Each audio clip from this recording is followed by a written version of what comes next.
Hi అండి. Welcome to story book audio. ఈ కథ మీకు నచ్చినట్లయితే లైక్ చేయండి, షేర్ చేయండి, సబ్స్క్రైబ్ చేయండి. ఇప్పుడు అందరూ అనుకునేది అదే కదా అంకుల్.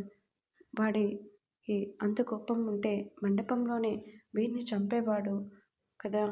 ఇలాంటి పని చేయాల్సిన అవసరం వాడికేముంది? అయినా విక్కీ గురించి తెలిసి కూడా నువ్విలా అనటం నాకు నచ్చలేదు కిరణ్ అని కోపంగా ఫోన్ పెట్టేయగానే కిరణ్ ఆలోచనలో మునిగాడు. అంకుల్ చెప్పింది నిజమే, కానీ విక్కీ తప్పు చేసినట్టు శరత్ ఫ్యామిలీ అనుకుంటే ఎవరము ఏం చేయలేము. అసలు యాక్సిడెంట్ చేసింది ఎవరు? కావాలనే చేశారా? అనుకుని అక్కడే ఉన్న చైర్లో కూర్చున్నాడు కిరణ్. కిరణ్ డాక్టర్ అంటూ పైకి లేచాడు. వీర్ కండిషన్ చాలా క్రిటికల్గా ఉంది. నా వంతు ప్రయత్నం నేను చేస్తాను. ఇంకా ఇంకా ఆ దేవుడే ఆ వీర్ మీద జాలి చూపించాలి అని డాక్టర్ అనగానే కిరణ్ షాక్ అయ్యాడు. ఏంటి డాక్టర్ మీరు అనేది? అవును కిరణ్, తలకి బలమైన గాయం తగిలింది. అంతేకాదు చాలా వరకు బ్లడ్ పోయింది. గాజు ముక్కలు అతని శరీరంపై గుచ్చుకున్నాయి. చెప్పాలి అంటే అతను కోమాలో ఉన్నాడు. ఒకవేళ ట్రీట్మెంట్ అయ్యాక తనకి స్పృహ వస్తుందన్న గ్యారంటీ అయితే నేను ఇవ్వలేను. ఎందుకైనా మంచిది ముందు వాళ్ళ ఫ్యామిలీకి ఇన్ఫామ్ చేయండి అని డాక్టర్ అనగానే కిరణ్ బయటికి వచ్చి కృష్ణకి కాల్ చేశాడు. మరో 10 నిమిషాల్లో పోలీస్ స్టేషన్లో ఉంటారు అనగానే కృష్ణ కారు ఆపి కిరణ్ ఫోన్ లిఫ్ట్ చేశాడు. హలో కిరణ్ గారు, చెప్పండి. కృష్ణ, మీ అన్నయ్య హాస్పిటల్లో ఉన్నాడు. ఏంటి? దాదాపు అరిచాడు. ఏమైంది అంత గట్టిగా అరిచావు? భయంగా అడిగింది విజయ. ఏం లేదమ్మా, ఏం లేదమ్మా. హాస్పిటల్ ఏంటి కిరణ్? ఏం జరిగింది? మీ అన్నయ్యని స్టేషన్కి తీసుకుని వెళ్తుంటే దారిలో యాక్సిడెంట్ జరిగింది అని విషయం అంతా చెప్పాడు. అంతా విన్న కృష్ణకి మైండ్ పనిచేయలేదు. కంట్లో గిర్ర నీళ్లు తిరిగాయి. డాక్టర్, తన పరిస్థితి క్రిటికల్ అంటున్నారు.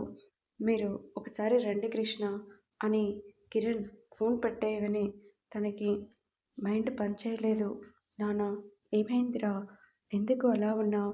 హాస్పిటల్ అంటున్నావు ఏంటి? కంగారుగా అడిగింది విజయ. అమ్మ అంటూ తడబడుతూనే విషయమంతా చెప్పాడు. అంతా విన్న విజయకి శరత్కి మైండ్ పనిచేయలేదు. ఇంతలోనే యాక్సిడెంట్ జరగటం ఏంట్రా? ముందు హాస్పిటల్కి కార్ పోని అని శరత్ కోపంగా అరవగానే కృష్ణ కారు వేగం పెంచాడు. విజయకి దడ తగ్గటం లేదు. శరత్ పరిస్థితి చెప్పాల్సిన అవసరం లేదు. పైకి మామూలుగా ఉన్న అతని మనసులో ఎక్కలేని అగ్నిపర్వతం రగులుకుంటుంది. అది ఏ క్షణంలో పేలుతుందో చెప్పలేము. ఆగమేఘాల మీద కార్ హాస్పిటల్కి పోనిచ్చాడు. కంగారుగా ముగ్గురు లోపలికి వచ్చారు. కిరణ్, ఎక్కడ వీర్? ఆపరేషన్ థియేటర్లో ఉన్నాడు కృష్ణ అని అక్కడే ఉన్న గోడకి ఆనుకున్నాడు. విజయకి ఏడుపు ఆగటం లేదు. ఎంత కాదన్నా తల్లి మనసు కావటంతో ఆమెకు దుఃఖం ఎక్కువ అవుతుంది. కిరణ్, ఏంటి శరత్ గారు? యాక్సిడెంట్ చేసింది ఎవరు? తెలీదు అంకుల్ అన్నాడు. తెలీదా? లేదంటే తెలియకుండా నాటకం ఆడుతున్నారా? సూటిగా అడిగిన శరత్ మాటలకి కిరణ్ నీరసంగా చూశాడు. సమాధానం చెప్పు కిరణ్, ఇదంతా చేసింది ఆ విక్రమ్నే కదా? నాన్న, మీరు ఆగండి నాన్న. నువ్వు ఆగు కృష్ణ, నాకు విషయం అంతా అర్థమవుతుంది. ఇదంతా పక్కా ప్లాన్తో చేశారు. ఎంత తీసుకున్నావు కిరణ్? కోపంగా అడిగాడు శరత్. అంకుల్, ఇది చేసింది విక్రమ్ కాదు, వాడే చేశాడు అన్న సాక్ష్యం ఏంటి? అయినా మీ కంటికి నేను ఎలా కనపడుతున్నాను? డబ్బు కోసం మనుషుల ప్రాణాలు తీసేంత మూర్ఖుని కాదు. అయినా వీరిని చంపాలి అనుకుంటే ఆ విక్రమ్ అందరూ ఉండగానే చంపుతాడు. ఇలాంటి దొంగ దెబ్బ తీయటం వాళ్ళ పని కాదు.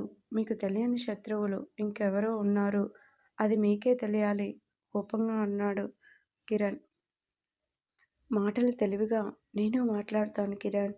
నా కొడుక్కి ఏమన్నా కావాలి. ఆ విక్రమ్ ప్రాణాలతో ఉండడు అని శరత్ అనగానే కిరణ్ షాక్ అయ్యాడు. చంపుకోండి, కోపం వస్తే చంపుకోవటాలు, పగలు తీర్చుకోవటం ఇదే ఫ్యాషన్గా ఉంది. మీకు యాక్సిడెంట్ చేసింది ముందు ఎవరో తెలుసుకొని కంప్లైంట్ ఇవ్వండి.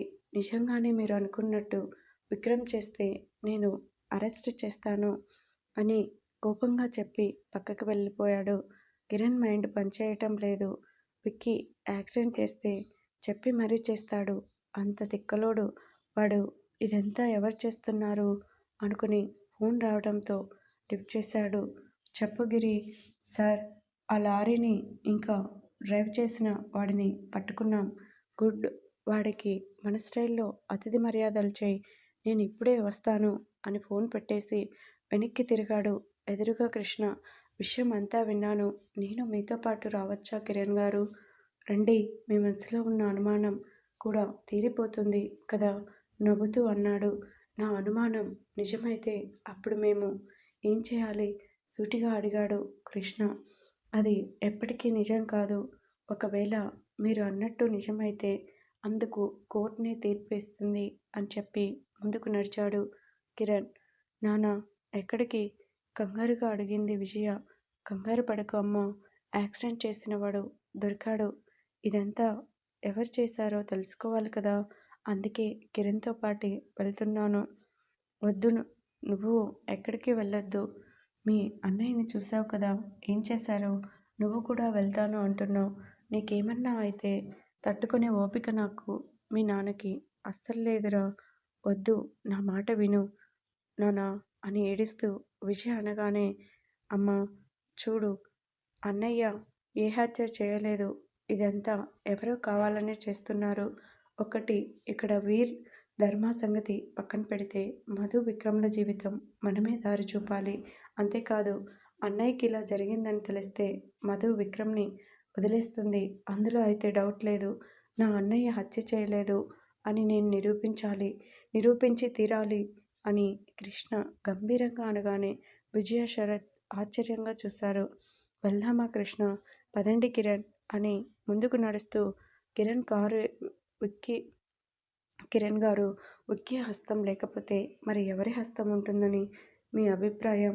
తనకి వచ్చిన అనుమానాన్ని బయటపెట్టాడు కృష్ణ. నాకెందుకో ఏదో మిస్ చేశాను అనిపిస్తుంది. వీరు ఏదో హైడ్ చేస్తున్నాడు నా దగ్గర. ఏంటి? ఆశ్చర్యంగా చూశాడు కిరణ్. అవును కృష్ణ, హాస్పిటల్కి తీసుకొని వచ్చినప్పుడు మీ అన్నయ్య నాతో ఏదో చెప్పాలని ట్రై చేశాడు, కానీ కోమాలోకి వెళ్ళిపోయాడు. ఇదంతా చూస్తుంటే మీ అన్నయ్యకి ధర్మ మధ్యన మరొక వ్యక్తి ఉన్నారని అనిపిస్తుంది. అది ఎవరు అన్నది ఇప్పుడు తెలుస్తుంది మనకి. చూద్దాం.